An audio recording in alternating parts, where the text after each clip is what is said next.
திருப்பூர், பொள்ளாச்சி, கோயம்புத்தூர், ஈரோடு போன்ற மாவட்ட தலைநகரங்களில்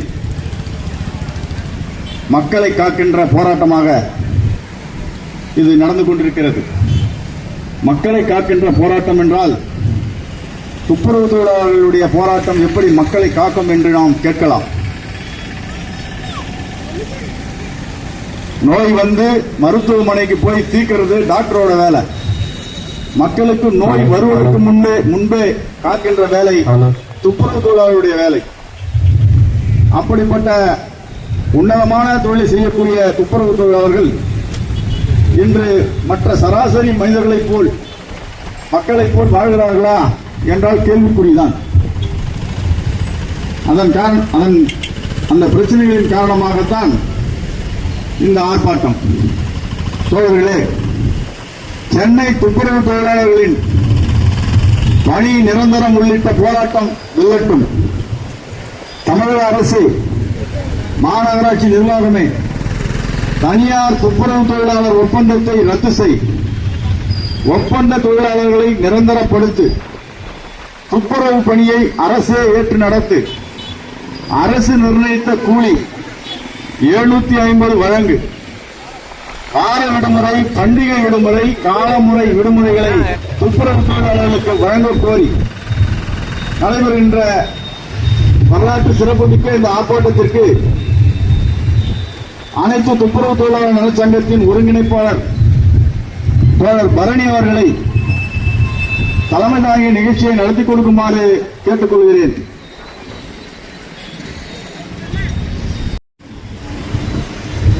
அன்பார்ந்த தோழர்களே,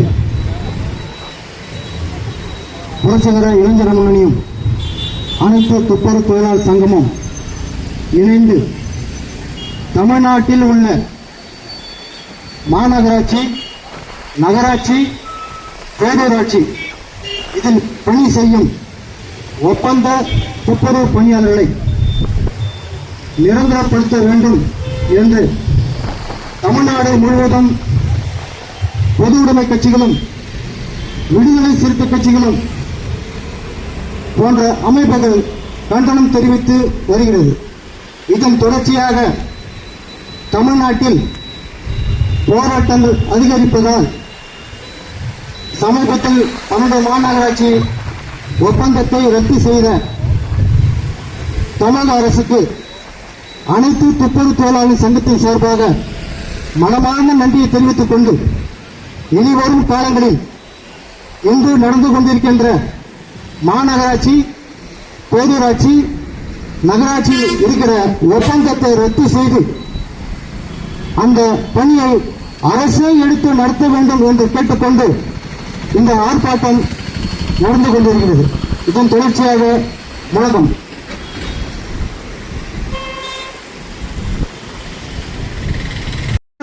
போராட்டம், உழைக்கும் மக்கள் போராட்டம், துப்புரவு தொழிலாளர் போராட்டம் வெல்லட்டும், வெல்லட்டும். ரத்து செய், ரத்து செய். துப்புரவு பணியில் தனியார் ஒப்பந்தத்தை ரத்து செய், ரத்து செய். நிரந்தரப்படுத்து, நிரந்தரப்படுத்து.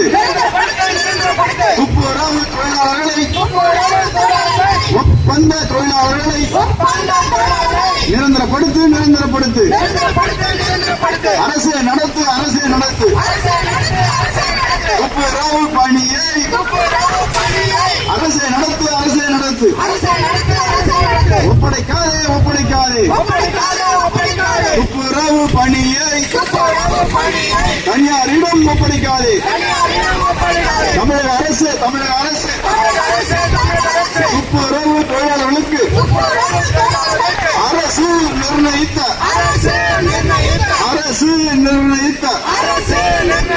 1 நாள் கூலி 756 ரூபாய் 756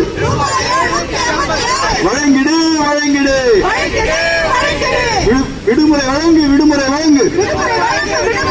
துப்புரவு தொழிலாளர்களுக்கு வார விடுமுறை, பண்டிகை கால விடுமுறை, காலமுறை விடுமுறை வழங்கிடு வழங்கிடு விடுமுறை வழங்கிடு துப்புரவு தொழிலாளர்கள் வெக்கக்கேடு வெக்கக்கேடு திருவண்ணாமலை மாநகராட்சி வெக்கக்கேடு வெக்கக்கேடு தூங்குறியா நடிக்கிறியா தூங்குறியா நடிக்கிறியா எங்கே எங்கே விபத்து காப்பீடு எங்கே எங்கே விபத்து காப்பீடு திருவண்ணாமலை மாநகராட்சி எங்கே எங்கே விபத்து காப்பீடு தனியார் ஒப்பந்த நிறுவனம் காசு தருது என்பதாலே தனியார் ஒப்பந்த நிறுவனம் காசு தருது என்பதாலே லஞ்சம் கொடுக்குது என்பதாலே தொழிலாளிகளை பலியிடாதே தொழிலாளிகளை பலியிடாதே மக்களை காக்கும் துப்புரவு பணியில் மக்களை காக்கும் துப்புரவு பணியில் தனியாருக்கு விட்டு விட்டு தனியாருக்கு விட்டு விட்டு தில்லுமுள்ளு செய்யவா மாநகராட்சி தில்லுமுள்ளு செய்யவா மாநகராட்சி மக்களை காக்கும் துப்புரவு பணியில் மக்களை காக்கும் துப்புரவு பணியில் தனியாருக்கு விட்டு விட்டு பணத்தை பங்கு போடவா மாநகராட்சி பணத்தை பங்கு போடவா மாநகராட்சி திருவண்ணாமலை மாநகராட்சி தனியார் துப்புரவு ஒப்பந்தம் தனியார் துப்புரவு ஒப்பந்தம் தனியார் துப்புரவு ஒப்பந்தம் படுதோல்வி படுதோல்வி படுதோல்வி படுதோல்வி விற்காதே விற்காதே துப்புரவு தொழிலாளர்களை தனியாருக்கு விற்காதே விற்காதே விற்காதே துப்புரவு தொழிலாளர்களை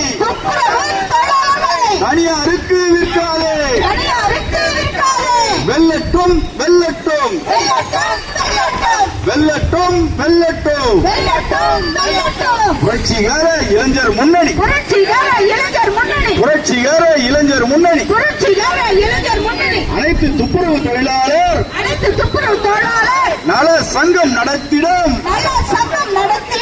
ஆர்ப்பாட்டம் வெல்லட்டும் வெல்லட்டும் வெல்லட்டும் ஆர்ப்பாட்டம் வெல்லட்டும்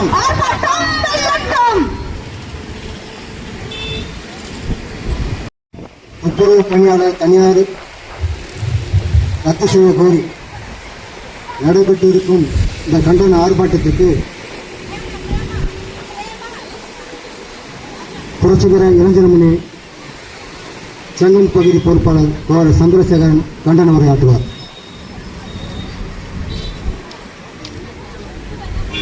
அனைவருக்கும் வணக்கம். முதலாளித்துவத்தின் கோரமுகம் வளர்ச்சியின் ஒரு பகுதிதான் தனியார் மயம்.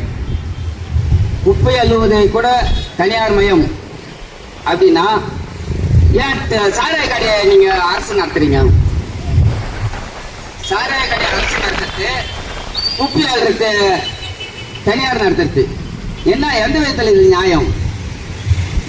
ஏன் போலீஸ் ஸ்டேஷன்லாம் தனியாருக்கு வித்துருங்களாம்? அவங்களாம் தனியார் கான்ட்ராக்டில் வேலை செய்யட்டும். இந்த தனியார் கான்ட்ராக்ட்லேயே 2-3 ரகமா மதிப்பூதியம், தொகுப்பூதியம், கால நிறைய ஊதியம் அப்படின்னு விதவிதமா சொல்றான். இதெல்லாம் எங்கெந்து வச்சு இந்த வார்த்தைலான்னு தெரியல. விதவிதமா சொல்றோம். 3 கான்ட்ராக்ட், 3 வித கான்ட்ராக்ட். துப்புரவு தொழிலாளர்கள் மட்டும் இல்ல, இன்னைக்கு இருக்கிற இந்த கலெக்டர் ஆபீஸ்ல கூட போய் பாத்தீங்கன்னா அந்த கம்ப்யூட்டர்ல உட்காந்து கூட ஏதாவது ஒரு மதிப்பூதியமோ இல்ல தொகுப்பூதியமோ ஏதோ ஒரு ஊதியம் வாங்கி நிற்பாரு. கான்ட்ராக்ட் வேலை தான். அவங்களுக்கு 6000 ரூபாய் 8000 ரூபாய் இந்த மாதிரி இருக்கும். நீங்க தாலுகா ஆபீஸ் போனீங்கனாலும் அதே கதை தான். ரீஸ் ஆபீஸ் போனீங்கனாலும் அதே கதை தான். வீடியோ ஆபீஸ் போனீங்கனாலும் அந்த கதை தான். எங்க போனாலும் தனியார். அப்ப அரசு எதுக்கு? இதுக்கு எதுக்கு அரசு துறையில ஒரு மந்திரி நீங்க எல்லாம் போக்குவரத்து கூட தனியாருக்கு வித்துட்டு போக்குவரத்து வேலையை செஞ்சுட்டு அதுக்கு வேற போக்குவரத்துறை அமைச்சர், சுகாதாரத்துறை அமைச்சர், சுகாதாரத்துறை கூட தனியாருக்கு வித்துட்டு இன்னைக்கு ஒரு எம்பிபிஎஸ் படிச்ச டாக்டர் கூட எங்கடா இருக்கிறாங்கன்னு பார்த்தாக்கா வெறும் 10,000 ரூபாய் 12,000 ரூபாய் ஊதியம் அரசு ஹாஸ்பிட்டல்ல போய் பார்த்தா காரி துப்புறான். அரசு ஹாஸ்பிட்டல்ல ஒரு எம்பிபிஎஸ் படிச்சவங்க அவங்க பண்ண செலவுக்கு ஒரு பைசா வட்டி கூட வராது. எந்த விதத்தில் இது நியாயம்? படிக்கும் போது படிக்க விடாத தடுக்கிற, அப்படியே படிச்சுட்டு வந்தாக்கா இந்த ஏதாவது நீட்டு தேர்வு அது இதுன்னு வச்சுன்னு தடை பண்ற, மீறி அதுல ஃபெயில் ஆயிட்டாங்களே அப்படின்ட்டு வெளிநாடு போய் படிச்சுட்டு எம்பிபிஎஸ் படிச்சுட்டு வந்தாக்கா அவங்களுக்கு ஒரு எக்ஸாம் வச்சாதான் நீங்க வந்து டாக்டர் ஆக முடியும்னு சொல்ற. அந்த எக்ஸாம் எழுத கூடாது. உங்களுக்கு ஆதார் கார்டுல இன்சியல்ல புள்ளி வரல, அட்ரஸ்ல ஏற்கனவே இந்த அட்ரஸ் வேறையா இருக்குது, இப்போ ஒரு அட்ரஸா இருக்குது, பாஸ்போர்ட் அட்ரஸ் வேறையா இருக்குது, ஆதார் கார்டு அட்ரஸ் வேறையா இருக்குது அப்படின்னு எக்ஸாமே எழுத விடுறதில்ல. அப்படியே எழுத விட்டாலும் அவங்கள பாஸே போறதில்ல. அப்படியே மீறி பாஸ்போர்ட் வந்தாலும் அவங்களுக்கு இந்த அரசு ஹாஸ்பிட்டல் பாத்தீங்கன்னா வெறும் 10,000 ரூபாய் எம்பிபிஎஸ் டாக்டருக்கு. அந்த மாதிரி இன்னைக்கு குப்பி ஆடுறது 756 ரூபாய் கவர்மெண்ட் ஊதியம் தருது. ஆனா அந்த ஊதியத்தை கான்ட்ராக்டுக்காரன் வாங்கிக்கின்னு வெறும் 200 ரூபாய் 250 ரூபாய் கொடுத்துங்களாம். திருவண்ணாமலை தொடர்ந்து புரட்சிகர இளைஞர் முன்னணி போராட்டம் பண்றதுனால ஓரளவு 250க்கு மேல வந்துங்கிறாங்க. ஆனா நீங்க சங்கத்துல போய் பாத்தீங்கன்னா 200 ரூபாய் தான் தரோம் நகராட்சியில. இதெல்லாம் எங்கிட்டு யார் கொள்ளையடிக்கிறது, யார் வேலை செய்யறது, யார் கொள்ளையடிக்கிறது? அதாவது உழைப்பை சுரண்டுதல், ஏழைகளின் உழைப்பை சுரண்டுறதுல முதலாளித்துவத்தின் வேலை. எந்த விதத்தில் இது நியாயம்? இப்ப 10% இடஒதுக்கீடு வாங்கி இருக்கிறீங்க முற்பட்ட இனம், நீங்களும் வாங்க குப்பியா இல்லைங்க, உங்களுக்கு இடஒதுக்கீடு இருக்குது 10% வந்து குப்பியா இருங்க. நாங்க ஒண்ணு போய் கலெக்டர் வேலை செய்யறோம், நாங்க ஒண்ணு ஆர்டிஓ வேலை செய்யறோம், நாங்க ஒண்ணு தாசில்தார் வேலை செய்யறோம், மாற்றி விடுங்க, நாங்க போய் வேலை செய்யறோம். எங்களுக்கு அறிவு இல்லையா? உங்களை விட அதிகமா படிச்சுட்டு இருக்கிறோம், உங்களை விட அறிவாளியாகவும் இருக்கிறோம். ஆனா பூரா முட்டாள் குட்டும்பு மேல போய் உக்காந்துன்னு என்ன பண்ணீங்க இருக்கீங்க? எல்லாம் தனியாருக்கு வித்துங்கிறீங்க. எதை தனியார் விற்கிறதுன்னு ஒரு விவசாய இல்லையா? குப்பியாளத்து குடும்ப தனியாருக்கு விற்பீங்க, பூரா நாரிடாரா தனியாருக்கு வித்தாக்கா? இது எந்த விதத்திலும் நியாயம் இல்லை அப்படின்னு நாங்க சொல்லிக் கொள்கிறோம். அதே மாதிரி பாத்தீங்கன்னா இன்னைக்கு அரசு துறையில வழக்கறிஞர் போடுறான். அரசு துறை ஊழல ஒழிப்புன்னு சொல்லிட்டு வந்துட்டு அரசு துறை வழக்கறிஞர் கூட 8 லட்சம் 10 லட்சம் 1 கோடி இப்படி வாங்கிட்டு தான் வேலை போட்டுக்கலாம். இவங்க ஊழல் ஒழிப்பாங்களாம். மாற்றம்னா எது மாற்றம்? திமுக அரசாங்கம் தான் தனியாருக்கு வித்துச்சு, சுகாதாரத்துறையும் வித்துச்சு, துப்புரவு தொழிலாளர் துறையும் திமுக அரசாங்கம் வித்துச்சு. அதை வந்து நீ மாற்றம்னாக்கா நீ தனியார் துறையில இருந்து எடுத்துட்டு அரசு துறையா மாத்து, அதுதானே மாற்றம். அதையே நீ பின்பற்றதுக்கு அது பேர் மாற்றம் என்ன? ஏமாற்றம் தானே. ஒட்டுமொத்த மக்களை ஏமாத்திக்கிற. அதுதான் இருக்கிற சின்ன குழந்தைங்க எல்லாம் ஏமாத்தி நான் அதை பண்ணுவேன் இதை பண்ணுவேன், விவசாயிகளுக்கு முழுசா தள்ளுபடி பண்ணுவேன் அப்படின்னு சொல்லி பொய்ய சொல்லி குழந்தைங்க தாத்தா தலையை காமி ஒரு சத்தியம் போடு, என் தலையில சத்தியம் போட்டு ஓட்டு போடு, விஜய்க்கு தான் விஜய் அண்ணாவுக்கு தான் ஓட்டு போடுன்னு சொல்லிட்டு போ அப்படிலாம் சொல்லி சத்தியம் வாங்கி எங்களை ஓட்டு வாங்கிட்டு இன்னைக்கு முழுக்க ஏமாத்தின்னு இருக்கிறீங்க. ஆகவே நண்பர்களே, இனி வரும் காலங்களில் தாவேகா என்பது முழுக்க பிஜேபியால் உருவாக்கப்பட்ட ஒரு கட்சி. அது பிஜேபி என்ன சொல்லுதோ அந்த வேலையை எங்க தமிழ்நாட்டில் அமுல்படுத்த பண்ணுது. அது கூட கூட்டணி சேர்ந்த கட்சிகளா இன்னைக்கு என்ன நிலைமைனாக்கா அவங்க சொல்றதுக்கெல்லாம் தலையாட்டிங்களா, எதிர்ப்பே தெரிவிக்க மாட்டோம். 50 நாளாவது ஒரு டைம் இல்லணும் அப்படின்னு ஒரு கம்யூனிஸ்ட் கட்சியே சொல்லுது. அந்த மாதிரி நிலைமை இருக்குது இன்னைக்கு.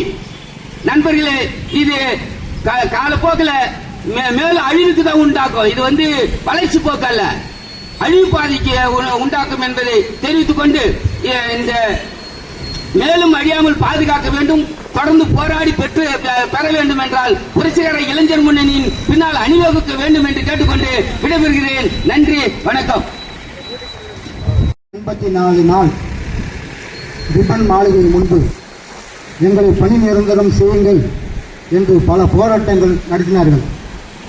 கடலில் இறங்கி, கூவத்தில் இறங்கி, போலீஸ் இஷ்டு அவங்களை அடித்து வண்டியில் ஏற்றி இந்த ஜனநாயக நாட்டில் ஒரு தூய்மை பணியாளரை எந்த அளவுக்கு சித்திரவதை செய்ய முடியுமோ அந்த அளவுக்கு கடந்த ஆட்சி செய்த திமுக அரசு ஒரு தூய்மை பணியாளர்கள் நிரந்தர பணி கேட்டு ஆர்ப்பாட்டம் செய்தால் இந்த ஜனநாயக நாட்டில் அடிப்பதும் துன்புறுத்துவதும் செய்து இந்த அரசு இந்த வரலாற்று சிறப்புமிக்க இந்த ஆர்ப்பாட்டத்தில் அடுத்தபடியாக தோழர் சேரிக்குயில் சேற்று மாநில துணைச் செயலாளர் விடுதலை கலை இலக்கிய பேரவை விடுதலை சிறுத்தை கட்சி தோழர் கண்டன உரையாற்றுவார்.